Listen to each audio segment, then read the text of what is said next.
Andrew, who debated Daniel Hakikuchu the other day, and his main thing that he kept harping on was the IQ scores of Muslims. And then using IQ tests as like a standard. Standard of what, even? First of all, IQ tests are for cognitive abilities. Which means that you went to a good school at an early age to study math. That's it. And IQ, by the way, like it's not based on genetics. It's something that can be learned. cultivated. So if you're in a poor environment, you're gonna have a lower IQ, not because of religion or genetics. And then IQ is only for cognitive abilities, so it doesn't factor in social knowledge. What about belief, patience, perseverance, all those qualities? The IQ test. Can a person sit there study the same type of questions? It is not a standard at all for intelligence.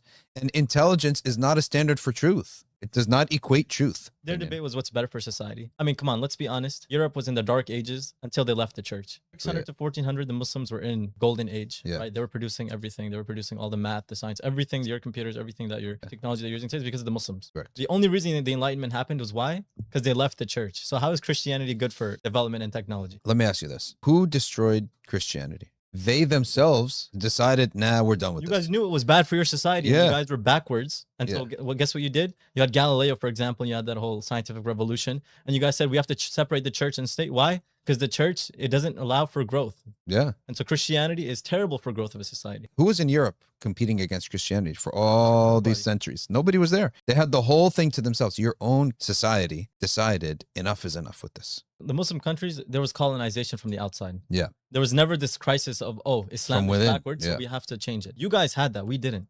This guy's a fool. He was just trying to bring like a funny point and, you know, make the audience like rile up and stuff.